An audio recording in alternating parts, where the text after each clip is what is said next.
Hey everybody, Invisiblekatana here doing a reaction and review for the official trailer for RWBY Volume 5. I'm super excited for this. I wish I could have done this video the day it came out. It was like this and Star Wars came out on the same day, and I couldn't do a video for either of them. I just did my Star Wars trailer reaction, and so I'm doing this, and it was just like, crap, this is like the worst time to not have the time to do a reaction. And if it's Star Wars, RWBY, or Resident Evil, always get a full-on reaction. I never just do trailer reviews for RWBY or Star Wars or Resident Evil. So had to wait to even look at it. Like, I don't ever watch them until I do the reaction video. So it's just like, it's just here, and I'm just waiting to watch it, and just waiting to have my chance to just sit down at the house. Nobody's here, nothing's happening, and just enjoy this. So we're just gonna get right into it. I'm super excited. So I can't wait to see what we actually are shown here, music-wise, character-wise, everything. So here we go.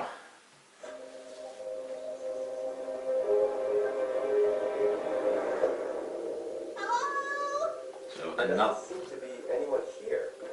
The White Fang was promised the destruction of Haven, and they'll have it once we have what we need. Your plan isn't gonna work, Blake. Just leave Menagerie before it's too late. Okay, so that's actually going to be a part of You're the going to have to make me. season, I guess. Looking for someone. Mistral's controlled territory is the widest reaching in the world, you know, and that makes it infinitely harder to protect. We get one shot at this. If Adam gets his way and Haven falls, it's only going to make things worse for the Faunus. We're better than humans. We have everything humans have in Oh, Adam has a new outfit. Not sure how I feel about that, because I love him rocking the suit and just being like insanely evil. I always knew I wanted to be more than a barn hand, but I would ask for this. Okay. Wife's getting used to her powers, I like that. Can I help you? That's not it, is it? Oh, that's it? Oh, crap. Man, that was super fast. Dang. Oh, jeez. That was so insanely fast. I wasn't prepared for it to already be over. I'm like, that's not the end of the trailer. That's... Oh, man. That sucks. It's so short.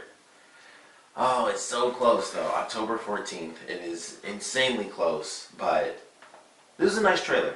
I do wish we got to see more new footage, because we did see a lot of the character trailer stuff. So they showed Weiss's footage, they showed Blake's footage, and they showed them multiple times throughout the trailer. So we get to see, you know, some of the stuff that we've already seen before, and it does make me wonder, especially with the Blake thing, if that's actually going to show up in the actual season, because it did seem like it was like a legitimate shot. So I hope that's not the case.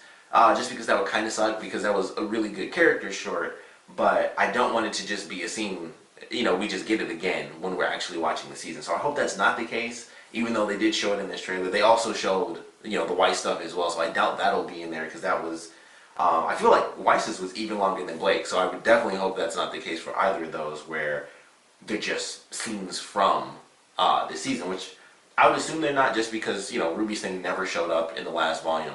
And so it was just like its own little character spot to be like, hey, here's an element of the story to come. And of course that was a whole different change with the characters being older and the new animation design and all that stuff. So this would be a little bit different with Weiss and Blake's character shorts, but it's still a good trailer. You know, we have Team Ranger. I still want to call him Team Junior, because I still feel like that makes, personally, I do still feel like that makes the most sense to me, but I know they still go Team Ranger.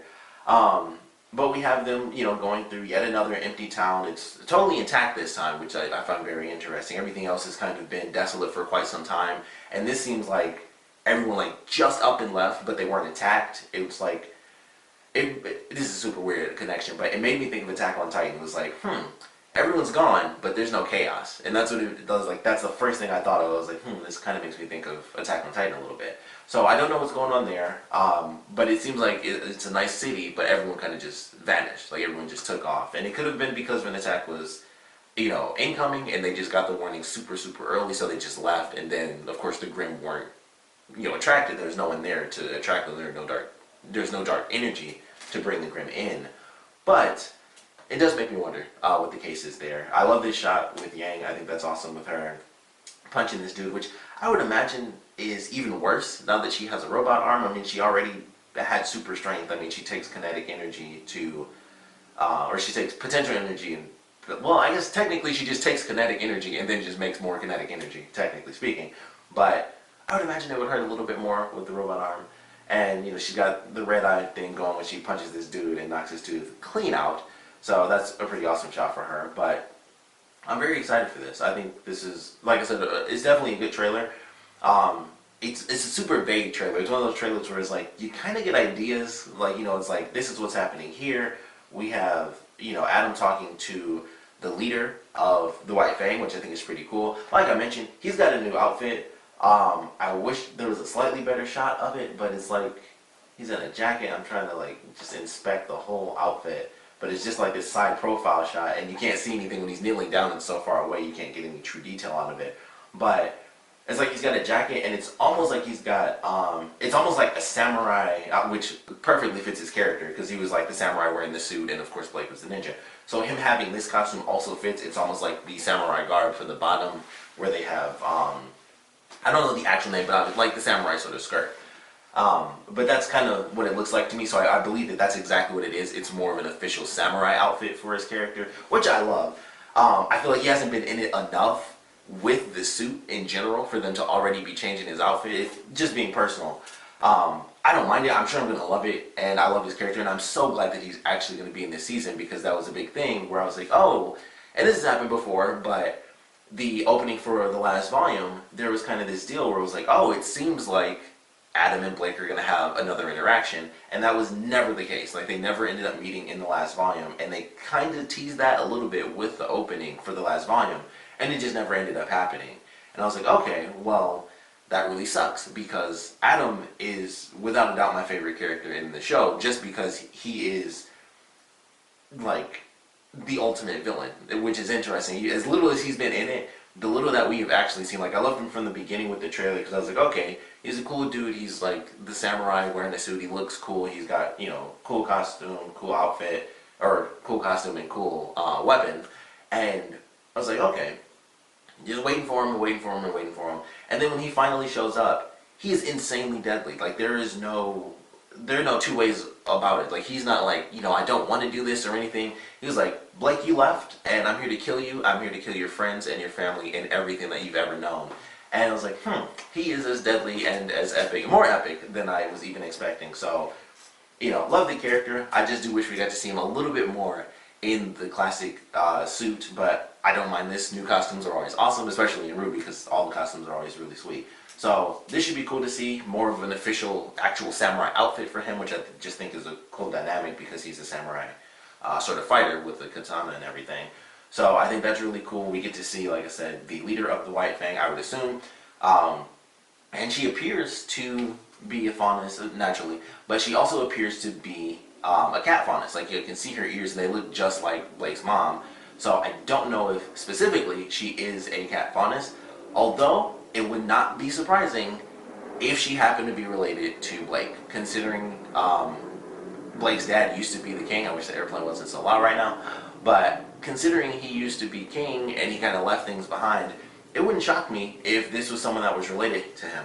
This woman looks black to me, so obviously Blake does not look black, and neither does her family, but still, they could still be related. But especially with them being like on a Hawaiian island, it totally makes sense. You have, you know, different skin tones, and that just totally works. And it being, you know, based on Hawaiian islands and, you know, that sort of element.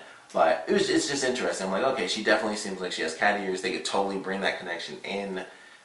It just adds to the personal attachment for Blake's character, where like she was already super attached to it, and we already knew that she grew up in it, and then it's just constantly added on. Like, you know, last volume it was like, yeah, I grew up in this life, and then it's like, also I grew up in this life because my dad was literally the leader, and you know, it's like things have just changed over time. Where he's like, you know, the king of the island, and you know how, like, technically how that played out with the leader and stuff like that for the White Fang.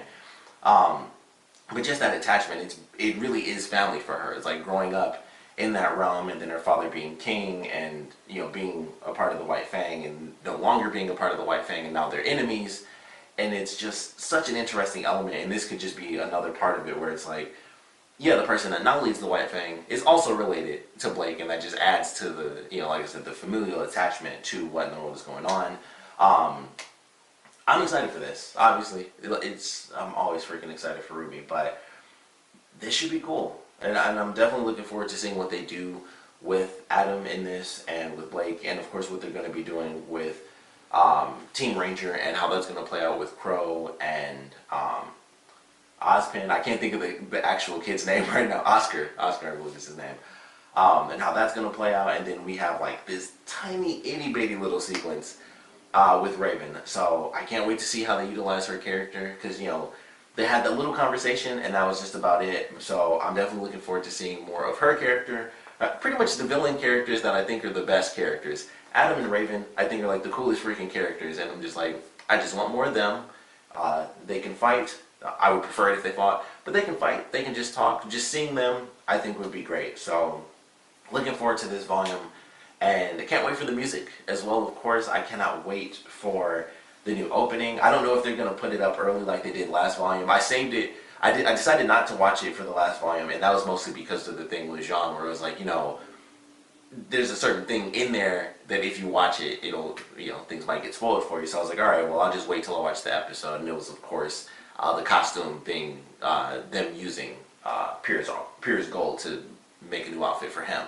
So I don't know if we'll get that again this year, but if we do, I'll probably end up doing a reaction for that this time, because it depends. If they have some other new thing to kind of spoil there, maybe I won't, but I don't know. I'm really curious what the song's going to be this time, what story it's going to tell. The last time was sort of, we've gone through kind of our dark stuff. We've had our beginning, we've had the villains building up, we had the villains taking over, then the last volume was sort of like, don't give up sort of the situation, and this, I think, is going to be going into the heroes kind of building up, and then maybe next volume, for volume 6, will be the heroes taking over, at least, of course, temporarily. It won't be the end, but it'll kind of be the heroes doing what the villains did in volume 3, where it's like the heroes kind of make it back, they possibly rebuild all their cities and take out, all the Grimm and the bandits, not permanently, naturally, but, they kind of build up forces and do make a great resurgence to destroy the main villains. So, really looking forward to this. Can't wait to see what we get from our newer villains, our lesser known villains of Adam and Raven. Can't wait to see what they do with Cinder. I really want to see her branch out and, kind of just leave Salem behind a little bit. And it seems like they were hinting at that, where it's like, should we feel bad for her? Because she's a terrible person. But should we feel bad for her? Should we expect her to kind of change allegiances? Who knows? But I'm definitely looking forward to seeing how her story unfolds and how her character ends up growing for this volume as, this villain who, was like the main villain, and now we have Salem, and just what's going on with Cinder and how she feels, and kind of being talked down to and being controlled, and it's like, you're only useful because you did this one thing. Who cares if you're, really effed up and you've been wounded and stuff. Just get better so we can win. That's really the only use that Cinder has right now. And I think even in the last volume, they showed how that was affecting her. So I am looking forward to seeing that change. But in general, this is a good trailer. Like I said, my main gripe is that I wish we didn't see anything from the character shorts. I wish it was all brand new footage, but I totally understand them not wanting to show off too much. Granted, however many episodes we have, I'm sure there's footage for those couple of seconds that they could have just randomly thrown in just to have like random new shots. Even if it was literally them just sitting at tables, it would have been cool to see just brand new stuff, even if it had like zero usefulness or zero, added value story-wise, because everything's just clips anyway. It's just cool to see new stuff. But definitely enjoyed the trailer. Cannot wait for this season to start. I don't know what they're doing with the first thing. I think they aren't doing like with RWBY where it's a full week. I think it's only a couple days. I really hope so. This year might be really different with my reviews. If it's a week late, I might just be doing live reactions for every episode, just to let you guys know. That's just a potential thing. I don't normally do that because it's just like, well, I have enough time. But I thought about that with RWBY, and I was like, I don't really want to do that. But for the main show, that might be different because there's so much more to talk about as far as speculations and things like that. So I don't know. We'll see how that plays out depending on how many days later they end up doing it. If it's a full week, you probably will be getting just reactions from here on out, I guess, until they end up changing that, because I just 10 out of 4 the first thing. Plus, I only watch RWBY, to be totally honest. Whoops. But would love to know what you guys thought about this trailer. Of course, if you guys have any new theories, I feel like with the way they kind of do RWBY, it's so rare to get brand new information from the trailers because there's always some news out there that can build up our theories. But I would love to know what new theories you guys have based on what we got from this trailer, just what you guys want to see based on what you've seen from this trailer, just in general what you guys want to see, because I'm always talking about I just want Adam. That's all I've ever wanted. Hopefully we get more than enough of that in this season. I can't wait to see what they do with I want to say her name is Ilya. I want to see what they do with her. But she was a big focus in Blake's character short, which I liked. I know a lot of people didn't like that, but personally speaking, I was like, I think that's cool because that shows how important that character is about to be for this volume and possibly, the series going forward if she's not like instantly killed off this volume. So I'm really looking forward to what we're going to be getting. But like I said, would love to know what you guys thought about this trailer, what theories you guys have, and just what you guys want to see in general. So please put your comments down in the comment section below. And of course, thanks for watching.